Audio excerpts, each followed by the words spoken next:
어릴 적 재미있게 읽었던 걸리버 여행기의 작가는 아일랜드 출신의 조나단 스위프트라는 분이십니다. 그런데 조나단 스위프트가 소설가이자 성직자였다는 것을 아는 분은 많지 않더라고요.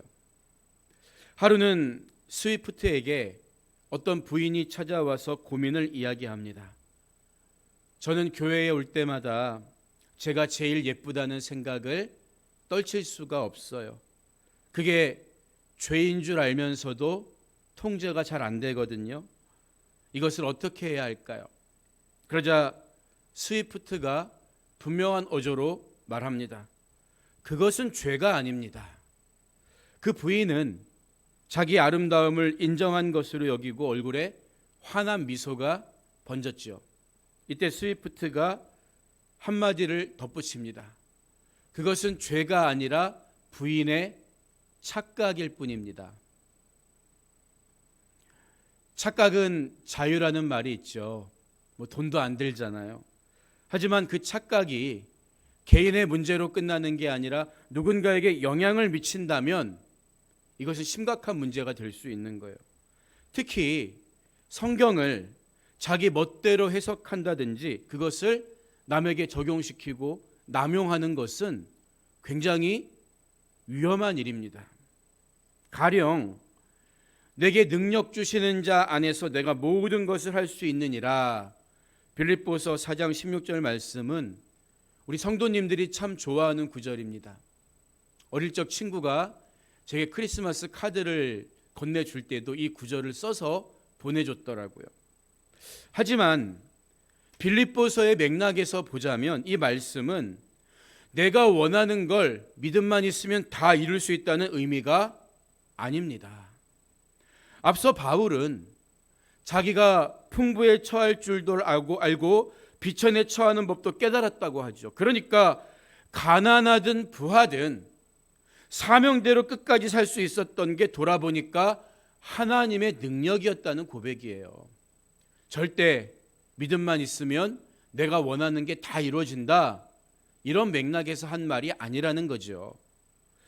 이처럼 성경 말씀을 온전히 이해하려면 전체의 숲을 볼 수 있어야 합니다. 오늘 읽은 본문 말씀을 얼핏 보면 잘 이해되지 않을 수 있어요. 앞서서 믿음의 삶에 대해서 쭉 이야기를 해오다가 갑자기 산도 나오고 불도 나오잖아요. 하지만 이것은 대조법을 써서 우리가 끝까지 인내해야 하는 삶이 너무나 귀하다는 것을 강조하려는 거예요. 그래서 구약시대에 옛 언약을 받았던 이스라엘 백성들과 신약시대 새 언약으로 세워진 교회를 대조하고 비교하고 있는 거죠. 그리스도만이 유일한 구원의 길임을 믿는 믿음을 빼앗기지 말라는 거예요. 흔들리지도 말라는 것입니다. 먼저 18절과 19절 전반부를 보면 너희는 만질 수 있고 불이 붙는 산과 침침함과 흑암과 폭풍과 나팔 소리와 말하는 소리가 있는 곳에 이른 것이 아니니라. 이렇게 이야기합니다. 이 문장의 주어는 너희는이죠. 너희는. 그래서 얼핏 보면 이게 무슨 말을 하는 거지? 어려울 수 있어요. 이 본문 말씀은 구약시대 시내산에서 언약을 받은 이스라엘 백성들에 대해 언급하고 있는 것입니다. 너희는 물론 이 교회의 성도가 된 우리들을 가리키는 표현이겠죠. 우리는 과거 이스라엘 백성들처럼 시내산에서 언약을 받은 게 아니지 않느냐, 이 사실을 말하고 있는 거예요. 성경을 보면 이스라엘 백성들이 시내산에서 언약을 받을 때 그들은 몹시 두려워했다는 것을 확인할 수 있습니다. 히브리서 기자는 그때의 상황에 대해 말하고 있는 거죠. 그래서 19절 후반부부터 21절을 보면 그 소리를 듣는 자들은 더 말씀하지 아니하시기를 구하였으니 이는 짐승이라도 그 산에 들어가면 돌로 침을 당하리라 하신 명령을 그들이 견디지 못함이라. 그 보이는 바가 이렇듯 무섭기로 모세도 이르되 내가 심히 두렵고 떨린다 하였느니라. 이렇게 설명하고 있는 거예요. 옛 언약을 맺기 위해 하나님이 임재하신 시내산에 대한 묘사는 그때 이스라엘 백성들은 감히 시내산에 오르기는커녕 가까이조차 할 수 없었다. 이것을 말하고 있는 거죠. 하나님은 출애굽기 19장 12절에서 모세에게 이렇게 말씀하십니다. 너는 백성을 위하여 주위의 경계를 정하고 이르기를 너희는 삼가 산에 오르거나 그 경계를 침범하지 말지니 산을 침범하는 자는 반드시 죽임을 당할 것이라. 이렇게 경고하셨죠. 즉 과거의 하나님은 비록 그의 백성일지라도 거룩하신 자기 자신의 임재 장소에 접근하는 것을 원천적으로 금하신 거예요. 왜입니까? 죄인이 하나님 앞에 서는 것은 죽음을 의미하기 때문이에요. 이처럼 두려움 가운데 옛 언약을 맺은 시내산과 대조되는 장소가 시온산입니다. 물론 시온산은 현재 예루살렘에 위치한 실제 지명을 가리키기도 합니다. 하지만 오늘 본문에서 히브리서 기자가 말하는 시온산은 앞서 언급한 시내산과 대조되는 상징적인 의미가 있죠. 시내산은 처음 언약을 받았던 거룩한 장소였지만 영원히 머물 수 있는 곳이 아니었습니다. 그들은 시온산에 들어가서 하나님의 백성으로 살기 위해서 시내산의 언약에 필요했던 것뿐이었기 때문입니다. 따라서 시온산이란 땅에 있는 시내산과 대조되는 우리가 가야 할 성도들의 최종 목적지를 의미하고 있는 거예요. 새 언약의 중보자로 오신 그리스도께서 십자가의 승리를 통해 우리를 의롭게 하셨고 우리 모두는 하나님의 자녀가 되었습니다. 과거 이스라엘 백성들은 언약을 받는 순간조차도 감히 하나님께 나아갈 수가 없었지만 이제 우리들은 그 하나님을 성령님으로 내 안에 모시고 살아가는 성전이 되었잖아요. 이 은혜와 영광을 어떻게 두려움 중에 옛 언약을 받은 이스라엘 백성들과 그 이스라엘 회중들과 비교할 수가 있겠냐는 거죠. 그런데 이어지는 22절 이하의 말씀은 끊어 읽기에 주의할 필요가 있어요. 22절을 보면 그러나 너희가 이른 곳은 이렇게 시작하죠. 그런데 이 문장은 어떻게 끝납니까? 이 문장이 종결되는 24절 후반부를 보면 피니라, 너희가 이른 곳은 피니라, 이런 문장이 되는 거예요. 너희가 이른 곳은 이렇게 시작했으니까 장소로 끝이 나야 하는데 피니라 이렇게 끝나서 얼핏 이 구절을 읽으면 문장이 매끄럽지 못해요. 그래서 22절부터 24절까지 말씀을 공동 번역본으로 보면 이렇게 번역되어 있습니다. 그러나 여러분이 와 있는 곳은 시온산이고 살아계신 하느님의 도성이며 하늘의 예루살렘입니다. 거기에는 수많은 천사들이 있고 잔치가 벌어져 있고 또 하늘에 등록된 장자들의 교회가 있고 만민의 심판자이신 하느님이 계시고 완전히 올바른 사람들의 영혼이 있습니다. 그리고 새로운 계약의 중재자이신 예수가 계시고 아벨의 피보다도 더 큰 힘을 발휘하는 속죄의 피가 있습니다. 이렇게 번역되어 있어요. 개역개정 성경은 22절부터 24절이 한 개의 문장으로 되어 있는데 공동 번역본을 보면 세 개의 문장으로 끊어져 있어서 이게 어떤 말인지 이해하기가 쉽습니다. 그래서 공동 번역본이나 새 번역본이 이 성경의 의미를 이해하기가 조금 더 쉽다면 우리가 읽은 개역개정 성경은 경전으로서 권위와 무게감을 주는 장점이 있어요. 그래서 여러 번역본을 함께 읽는 것이 성경을 잘 이해하는데 좋은 방법이라고 할 수 있습니다. 그래서 먼저 22절 그러나 너희가 이른 곳은 시온산과 살아계신 하나님의 도성인 하늘의 예루살렘과 에서 의미상 한번 끊어 읽어야 되는 거예요. 히브리서 기자는 지상의 시내산과 대조되는 시온산 그리고 더 나아가 이 땅의 예루살렘과 대조되는 하늘의 예루살렘에 대해서 거침없이 말하고 있는 거죠. 우리가 이미 그곳에 이르렀다는 거예요. 그런데 여러분 사실 이 말씀을 읽고 있는 성도들 그때나 지금이나 여전히 땅에 살고 있잖아요. 그런데도 이미 너희가 거기에 이르렀어. 시온산과 하늘의 도성에 이르렀어. 이렇게 말하는 이유가 뭘까요? 상징적인 의미겠죠. 우리가 이미 예수님을 영접한 순간 하나님의 자녀가 되었고 거룩한 나라 백성이 되었기 때문에 장차 올 일이 현실에 이미 이루어진 것처럼 단정적으로 표현하고 있는 거예요. 하늘의 예루살렘은 영원히 살아계신 하나님의 도성으로서 바울이 언급했던 위에 있는 예루살렘이라든지 또 요한이 계시록에서 보고 우리에게 전해주고 있는 새 예루살렘과 동일한 개념입니다. 하나님의 나라는 그 통치권 안에서 이미 이 땅에 임했어요. 이미 우리 안에 임했습니다. 그러나 실제로 공간적인 의미로서의 하나님의 나라, 예수님이 내가 너희의 처소를 만들고 와서 너희를 나 있는 곳으로 데려가겠다, 이 말씀하신 공간적인 천국도 분명히 성경은 말하고 있는 거예요. 무슨 이 땅에 지상 낙원이 이루어지는 그것만 하나님의 나라가 아닙니다. 우리는 이미 이 땅을 하나님의 나라로 살고 죽어서도 영원한 공간적인 개념의 천국에 들어갈 수가 있다. 그런데 그곳에 누가 있다는 거예요?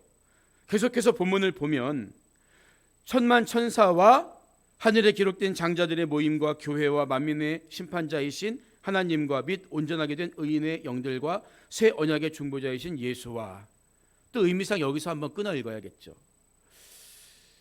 그런데 본문을 보면 얼핏 이해되지 않는 구절이 하늘에 기록된 장자들의 모임과, 이게 도대체 뭘 말하는 걸까요? 여러분, 장자는 상속권이 있는 아들입니다. 아버지의 모든 게 장자일 거예요. 그런데 성경은 우리가 그리스도와 함께한 상속자다 이렇게 밝히고 있거든요. 하나님 나라의 상속자가 우리입니다. 따라서 장자들의 모임이란 어떤 어려운 개념이 아니라 새 언약의 중보자이신 예수님을 통해서 이제는 영적 이스라엘, 하나님의 자녀가 된 모든 그리스도인들을 의미하고, 모임이란 말은 잔치를 의미하고 있는 거예요. 하늘의 잔치를 말하는 거죠. 예수 그리스도로 예복을 입고 구원받은 모든 교회와 성도가 있으며 의로운 영들과 무엇보다 그곳엔 우리를 피로 값주고 사신 예수님께서 거하고 계시다, 이 말을 하고 있는 거예요. 그리고 마지막 24절 후반부를 보면 아벨의 피보다 더 나은 것을 말하는 뿌린 피니라 이렇게 이야기하고 있죠. 당연히 인간에 불과한 아벨의 피와 하나님이신 예수 그리스도의 피가 어떻게 비교가 될 수 있겠습니까? 하지만 히브리서의 맥락을 가만히 보면 계속해서 우리가 우월하게 여기는 구약의 인물과 제사와 제사법과 예수 그리스도를 비교하고 있잖아요. 모형과 그림자에 불과한 것과 실체이신 그리스도와 감히 비교할 수 없다. 그리스도를 통해 받은 구원이면 충분하기 때문에 다시 옛날로 돌아갈 필요가 없다. 계속해서 이거 강조하고 있기 때문에 그런 맥락에서 다시 한번 아벨의 피보다 의로운 예수의 피를 설명하고 있는 거예요. 창세기 4장 10절을 보면 하나님이 가인에게 내 아우의 핏소리가 땅에서부터 내게 호소하느니라 이 말씀을 하시잖아요. 그러니까 아벨의 피는 자기의 억울함을 하나님께 탄원하는 피였습니다. 억울함을 알리고 호소하는 거예요. 우리도 우리의 억울함을 하나님께 토설할 때가 있잖아요. 하지만 예수님의 피는 차원이 다릅니다. 본인이 죄가 있습니까? 죄가 없어요. 그러나 하나님과 인간 사이의 화목이라는 다리를 놓기 위해서 자발적으로 고의적으로 죽임당하고 흘린 피가 바로 우리를 속죄한 그리스도 예수의 피라는 거예요. 우리는 이처럼 그리스도 예수 안에서 의롭다 하심을 얻은 자유한 성도들이라는 거죠. 그렇다면 이미 이처럼 시온산의 기쁨을 누리고 하나님 나라 백성으로 살게 된 우리들은 이 땅에서 어떤 삶을 살아야 하는 걸까요? 물론 영광에 합당한 의로운 삶을 살아야 하겠죠. 남들에게 손가락질 받는 삶 살면 안 되겠죠. 그러나 그보다 더 중요한 게 있습니다. 그게 뭡니까? 흔들리지 말아야 한다는 거예요. 내가 어떤 정체성을 부여받은 사람인지, 내가 받은 구원의 분량이 얼마나 큰지 아무리 사람들이 흔들어도 이거 흔들리면 안 된다는 거예요. 흔들리지 말라는 이 말을, 진동하지 말라는 말을 히브리서의 이 계속되는 맥락에서 이해하면 옛 언약을 받았던 두려운 시내산으로 구약시대의 율법으로 돌아가면 안 된다. 히브리서의 배경에 대해 설명드렸잖아요. 예수님 믿는 것만으로 충분한 것 같지가 않은데 뭐가 더 부족한 거지? 뭘 더 해야 되지? 아하, 절기도 지키고 제사도 드리고 다시 옛날로 돌아가야 한다고 주장하고 미혹하는 유대 율법 그리스도인들이 많이 있었던 거예요. 믿음을 흔들었던 거죠. 그러면 안 된다는 거예요. 그래서 25절을 보면 너희는 삼가 말씀하신 이를 거역하지 말라. 땅에서 경고하신 이를 거역한 그들이 피하지 못하였거든. 하물며 하늘로부터 경고하신 이를 배반하는 우리일까 보냐. 이렇게 말하고 있습니다. 본문에서 땅에서 경고하는 이는 모세를 가리키겠죠. 하늘로부터 경고하신 이는 우리에게 복음을 주신 예수님을 가리킨다고 문맥상 볼 수 있겠지만 모든 경고, 모든 말씀의 주체는 결국 누구십니까? 하나님이시죠. 성도들이 예수 그리스도에 대한 믿음을 버리고 다시 두려운 가운데 언약을 받았던 유대교로 되돌아가거나 율법을 지켜서 구원을 자기 힘으로 완성하려고 하는 것은 예수 그리스도의 사역과 십자가를 통해 말씀하신 하나님의 뜻을 잔인하게 짓밟는 배신의 행위가 된다는 거예요. 만약 그렇게 되면 모세를 통해 주셨던 하나님의 언약을 저버린 이스라엘이 망했던 것처럼 반드시 멸망하게 된다는 강력한 경고의 말씀인 것입니다. 양의 탈을 뒤집어 쓴 유대 율법주의자들의 현란한 가르침에 미혹되지 말라는 거예요. 요즘에도 가만히 보면 교회 안에 그런 주장을 하는 일부 무리들이 있어요. 특히 유대교였다가 복음을 접한 메시아닉 주들 가운데 그런 주장을 하는 분들이 상당히 많이 있습니다. 유대교를 믿던 사람이 복음으로 돌아섰다는 말은 얼마나 우리에게도 감동이 됩니까? 근데 가만히 살펴보면 신학이 다른 경우 너무나 많아요. 주의해야 합니다. 여전히 유대인들의 선민의식을 버리지 못하고 있다든지 문자적인 종말론에 사로잡혀 있다든지 특히 예수님의 하나님과 본체라는 삼위일체 신학을 받아들이지 못하고 예수님을 성부의 권위 아래 족속된 존재로 보는 분들이 상당히 많아요. 주의해야 합니다. 그런 가르침을 듣다 보면 마치 예수 그리스도 한 분으로는 뭔가 부족해서 다시 그때처럼 제사도 드리고 율법의 행위도 지켜야 하는 것처럼 오해할 수 있어요. 물론 우리는 하나님 말씀대로 살아야 합니다. 하나님이 우리에게 주신 사랑의 법을 무시하면 안 되는 거예요. 그러나 그 말씀과 율법의 조문을 하나하나 지켜서 구원을 완성하라는 말이 어떻게 같을 수가 있겠습니까? 전혀 다른 거죠. 히브리서 기자는 앞서 시내산과 시온산을 대조적으로 묘사했던 것처럼 진동하는 것과 진동하지 않는 것을 이야기하고 있어요. 진동하면 안 된다는 거죠. 26절과 27절을 보면 그때에는 그 소리가 땅을 진동하였거니와 이제는 약속하여 이르시되 내가 또 한 번 땅만 아니라 하늘도 진동하리라 하셨느니라. 이 또 한 번이라 하심은 진동하지 아니하는 것을 영존하게 하기 위하여 진동할 것들 곧 만드신 것들이 변동될 것을 나타내심이라. 이렇게 말하고 있어요. 이 구절만 읽으면 무슨 말인지 이해하기 어렵겠지만 지금까지 우리가 빌드업해온 히브리서의 문맥과 이게 지금 어떤 배경에서 어떤 목적으로 하는 말인가를 생각해 보면 쉽게 이해가 됩니다. 하나님이 시내산에서 언약을 주실 때에는 순전히 그 음성의 권위만으로 땅이 흔들렸죠. 그러나 이제 하나님은 진동하지 않는 것, 진동하지 말아야 할 것을 구분하기 위해서 마치 쭉정이와 알곡을 가리기 위해서 이 키를 흔드는 것처럼 하늘과 땅을 진동시키신다는 거예요. 그렇다면 진동하지 않는 게 뭘까요? 이어지는 28절을 보면 의미가 분명합니다. 그러므로 우리가 흔들리지 않는 나라를 받았은즉 은혜를 받자. 이로 말미암아 경건함과 두려움으로 하나님을 기쁘시게 섬길지니 우리 하나님은 소멸하는 불이심이라. 이렇게 이야기하잖아요. 여기서 먼저 우리가 주목해야 할 구절이 그러므로 우리가 흔들리지 않는 나라를 받았은즉 이라는 말씀입니다. 하나님의 나라는 어떤 나라일까요? 우리가 예수 그리스도를 믿음으로 영접하고 들어가게 된 하나님의 나라는 어떤 공격에도 미동조차 하지 않는, 흔들리지 않는 나라입니다. 견고한 나라예요. 마귀가 어떻게 해볼 수가 없습니다. 그렇기 때문에 우리는 구원의 확신을 가지고 살아갈 수 있는 거라고요. 문제는 흔들리지 않는 나라를 받았음에도 불구하고 정작 우리 자신이 흔들린다는 점입니다. 왜일까요? 여전히 내 안에는 죄성이 남아있기 때문입니다. 그래서 말씀을 거역하거나 유혹에 넘어지기도 합니다. 그 틈을 타서 마귀가 우리의 믿음을 흔듭니다. 그러고도 네가 하나님의 자녀냐는 거죠. 예수님이 들려주신 탕자의 비유 속에는 이와 비슷한 우리의 영적 상태가 고스란히 나타나 있습니다. 그저 품꾼으로만 여겨주셔도 다행이라고 생각해요. 그러나 아버지의 생각은 우리 생각과는 다릅니다. 집 나간 둘째 아들이 돌아올 때 어떤 생각을 하죠? 그저 굶어 죽지만 않아도 좋다는 생각이었어요. 하지만 아버지는 그 아들이 돌아오니까 끌어안고 입을 맞춥니다. 제일 좋은 옷을 입히고 가락지를 끼우고 신발도 신겨줘요.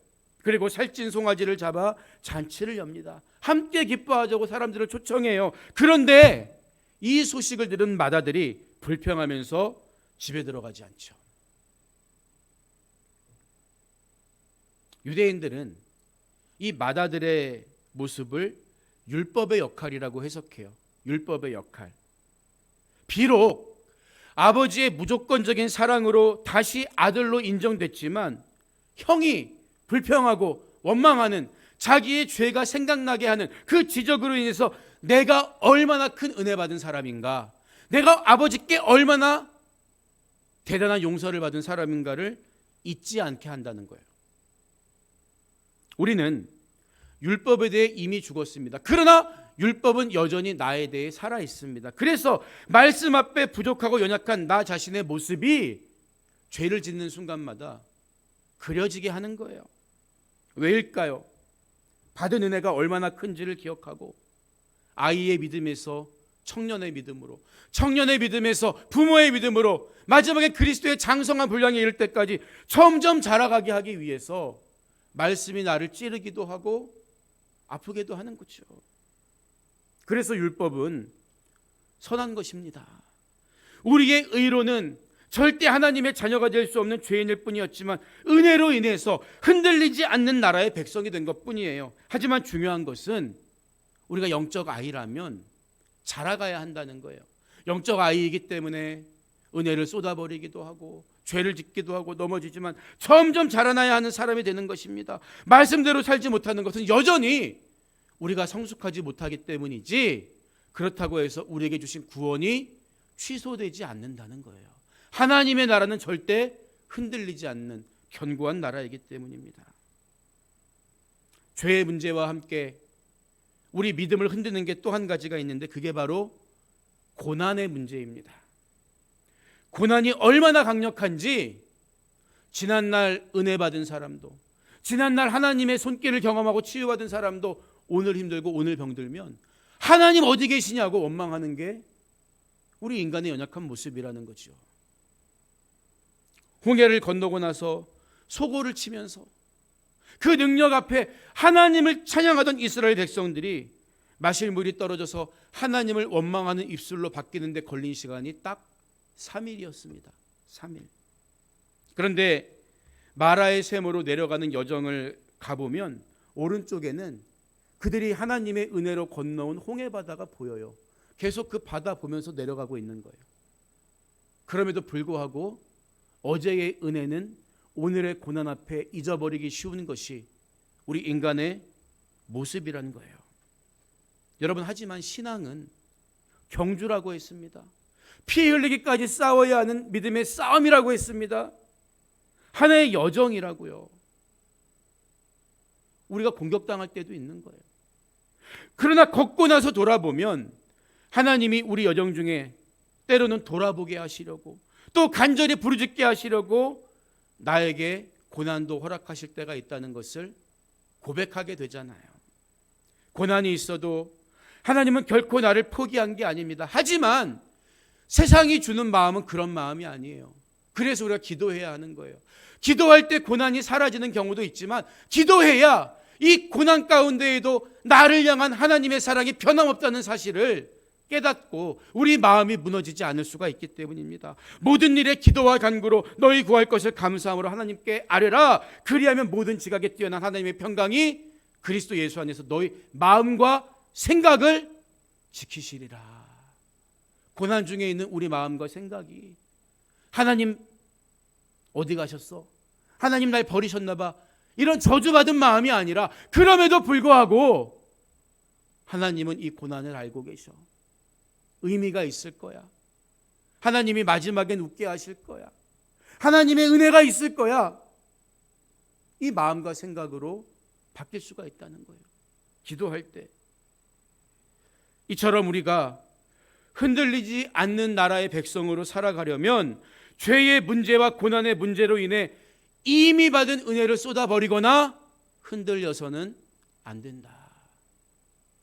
쭉정이가 되면 안 된다. 말해주고 있는 거예요. 오늘 말씀을 마무리합니다.